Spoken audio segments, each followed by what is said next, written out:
approximately 1,500 roses. I take some out, I put some in every year. We have probably about 1,300 in this garden. In the orchard we have old garden roses, so I've got probably another couple of hundred in there. And then in the nursery that where we sell roses, we have about 500. So altogether I'm taking care of about, my husband and I are taking care of about 2,000 roses. I plant other flowers in the rose garden to attract the bees and the butterflies.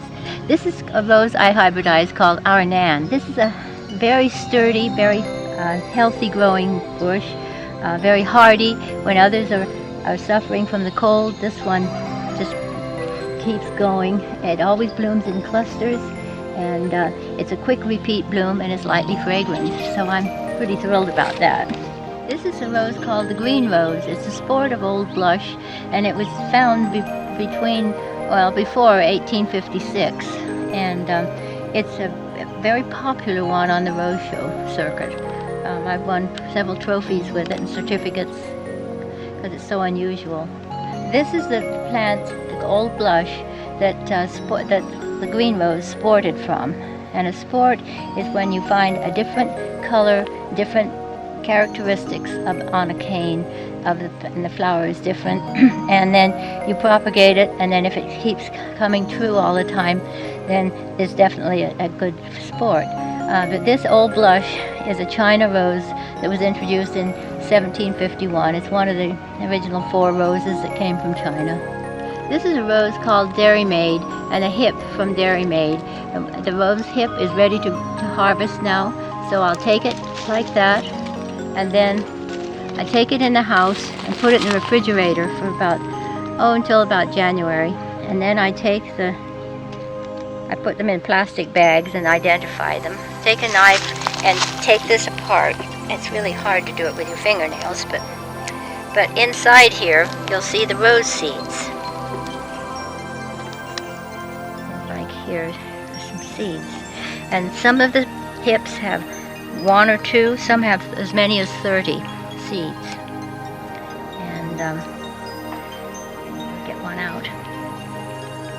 There's one seed from the hip. I'm in my greenhouse, and this is where I put the cuttings and the seedlings in the wintertime, or when it gets cool. And these are seedlings. Oh, this is a cuttings actually that I started on September 13th, and they're already starting to grow.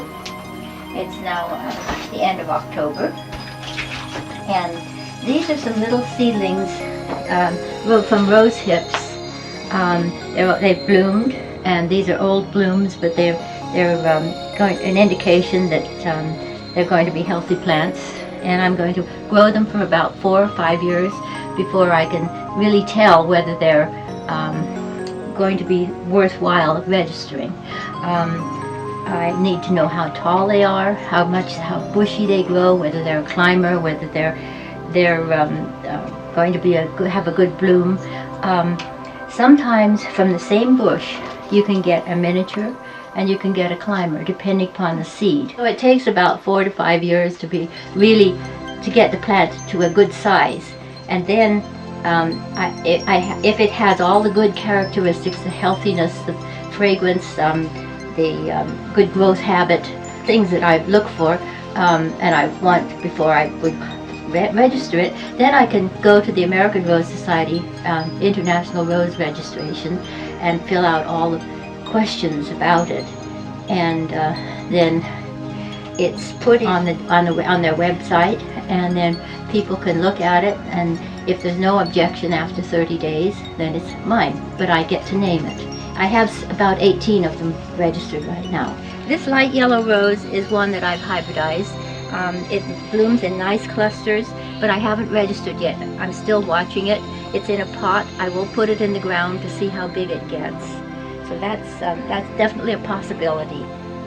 Is one I've registered that I call Remembering Margie, after a Rose Society member who died unexpectedly at an early age. And her favorite rose was hot cocoa, and you can see the resemblance from hot cocoa in this color. And I crossed it with Cerebon, which has the orange. And it made a nice cross. It's just a nice flat, open mini flora. We don't spray for insects. We feel that, and we don't put systemics on our plants. We feel that the birds would get the insects that were killed by the systemics, and then it would kill the birds. And we don't need to spray because we don't have problems with insects. The beneficial insects and the birds take care of all the problems that we would have. A lot of people like to use the hand secateurs, but I like to use this because my hands get very sore from pruning a lot. So what I'll do is I'll look at the bush like this, and I figure I'm going to cut it about that big, like that one. I just cut them to height right now, and then I can look and see what else I'm going to do. I want to prune to an outward facing, now there's outward facing bud, and that's an outward facing bud. And buds have a tendency to spiral around the cane. And so if you don't find a bud up here that's in the right spot, you can go down and find another one about, it go in quarters, so it'd be about there. If you're by a sidewalk and you don't want the bush to come out into the sidewalk, prune to a bud that faces into the bush instead of out of the bush. Most of the time you want the bush to be, you don't want any growth inside the bush like that. You want it to be out, like outward. You want to take the dead, diseased, and anything that's damaged off, no matter if it's a really good cane, because that's not going to be good for the bush in the long run. After the soil starts to warm up, we'll put up on each of these established hybrid teas, I'll put a cup of triple 16. It's 16 nitrogen, 16 phosphorus, and 16 potassium.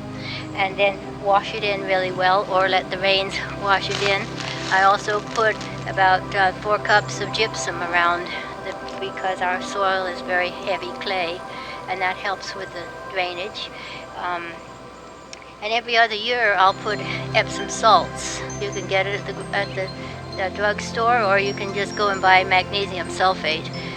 It's the same thing. But a quarter of a cup around each bush will help give new basal breaks, which is the new canes to come up, and that helps. But you don't want to overdo that because it will be a real problem.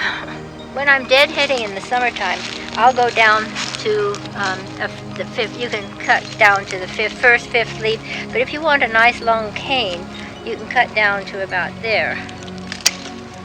And then you're going to have the growth will come out from here will be a little bit smaller, so you want to have it a nice big cane here.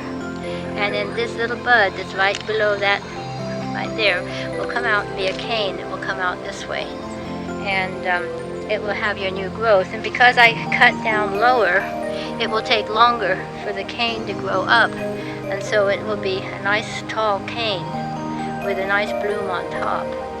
Whereas if you cut right down to, right, say you just cut to the first fifth leaf, it would come out faster.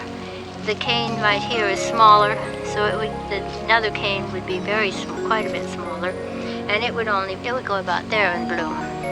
So if you want nice blooms for your bouquets, cut down lower, but leave at least a couple of leaves underneath. This is a rose called Rosa sericea terracantha, or the wing-thorn rose, which is known for these long wing-like thorns. It's the first thing to bloom in the springtime, and it'll bloom wherever these little buds are coming out right now, and then there'll be the leaves all along. But it blooms all the way along the cane, and it's really pretty. It's about, the blooms are white and with a yellow center, and they're about 1/4 inch in diameter, and scented, and it's just a delight to come out in the garden the first thing in the springtime and find this rose in bloom. I love it. And my husband said, if you ever buy a rose for thorns, you've got too many roses. Well, I bought this one for its thorns.